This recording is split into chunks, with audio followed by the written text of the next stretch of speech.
maintaining that you guys have your teams where you do right now?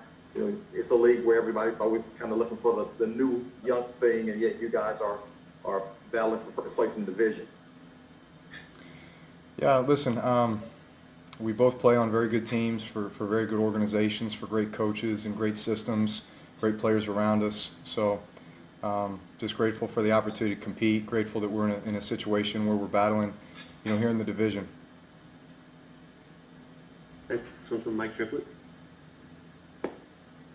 Drew, it's kind of a small sample size, but over the last couple of years, you've been even better against the blitz than years past. Really, terrific numbers against the blitz. Is there anything that makes you just feel really comfortable when teams blitz you, or that you think you're doing really well recently? Well, typically when teams blitz, they're exposed. It's risk-reward, right? So if you know where to go with the football, you got guys that can get open, you can make big plays.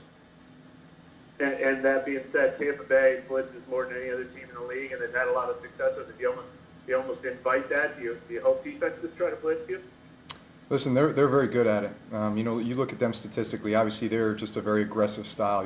That's Todd Bowles, and that's why he's one of the very best. And you can tell those guys play extremely hard for him, and they've got a very good scheme. They've got very good players. They can get after you with the pass rush, whether they're rushing 4 or they're rushing 5 or 6. At the end of the day, they're playing at a high level. They're playing with a lot of confidence.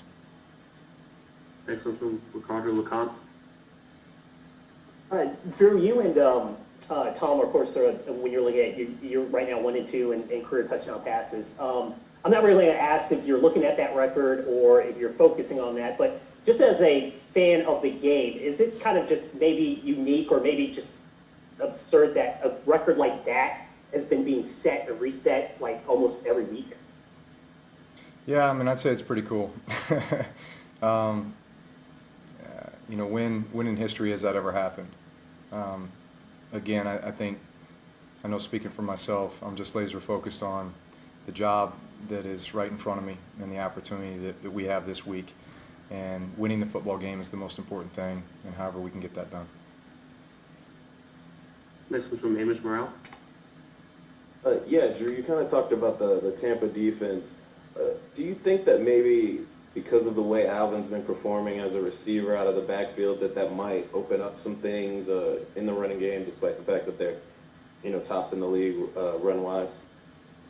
Yeah, listen, we want to be a balanced offense. We feel like we are a balanced offense and a very complementary one. And so every element of our offense we want to be effective with. We want to be efficient. And, from game to game, we expect to do a little bit of everything. Now, depending on, the way a team chooses to game plan you or the plan that they have for you, some things may end up working better than others, and maybe you hang your hat on certain things more so than others on any given Sunday. But at the end of the day, I think that's what makes us dangerous as an offense is we've got some versatile players, some guys that can do a lot of things, especially Alvin, and our ability to run the football inside, outside, the screen game, the shot game, the play action, the drop back, the quick game. You combine all that together and you do it fast and execute effectively, makes you tough to defend. Next one's from Jacques Doucette.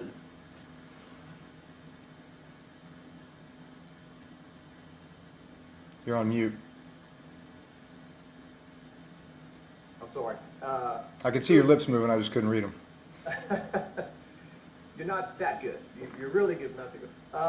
Drew, for years, Monday Night Football was the game to watch, kind of like the big game of the week. It really looks like it's transitioned to Sunday night. That's the one that everyone's watching, all the hype and everything.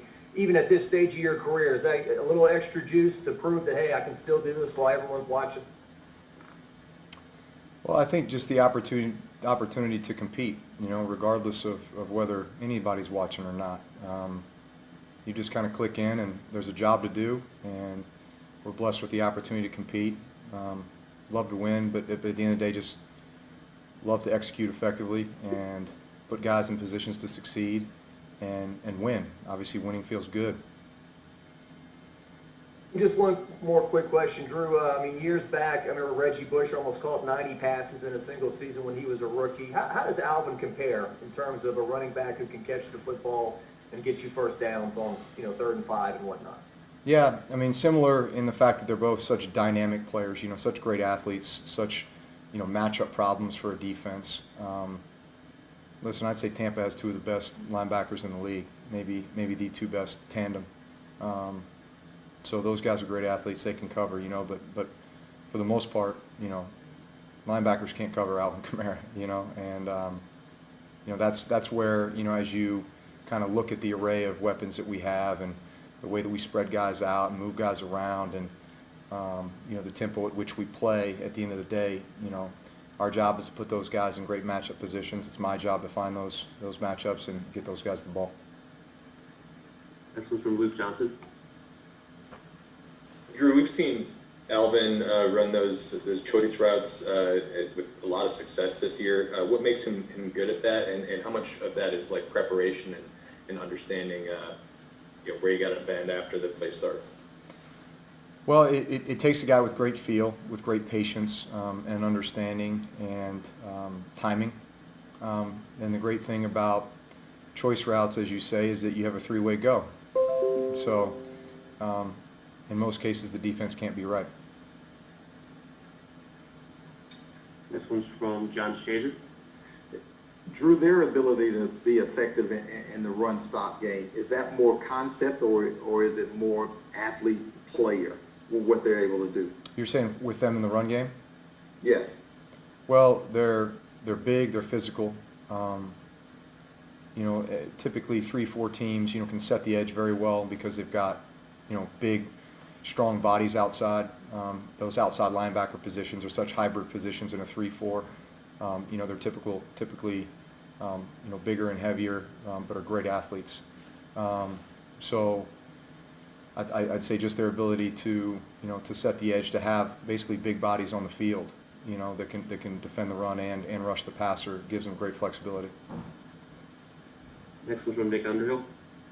With how good you guys are at running that 2-minute drill, is there a reason you don't do more up-tempo during other times of the game, or is there a benefit to saving that for those, late half situations? I mean, there's a time and place. We've got all kinds of no-huddle packages within the framework of our system, and it's just a matter of when we want to pull them out.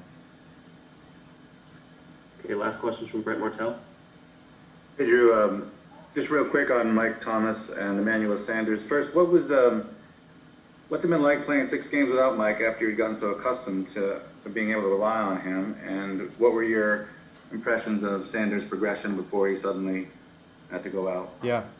Well, I'll start with Mike. Listen, obviously Mike's been such a huge part of this offense for so long, and you always hope that you wouldn't be without him, but obviously, that I think that time comes for everybody where you've got to find ways to win, without a certain guy or maybe a few guys. And unfortunately, I think in the early going with this season, we've seen that more so than maybe any other year. And so it'll be great to get him back in the lineup. Obviously, we know what he can do. We know the type of matchup he is, and so that's a great thing for us. Emmanuel Sanders, man, I couldn't be more impressed with him, just as a teammate and the way he works and the way he practices and our rapport. And, I felt like we were really starting to click, and then obviously he's been out the last 2 weeks. So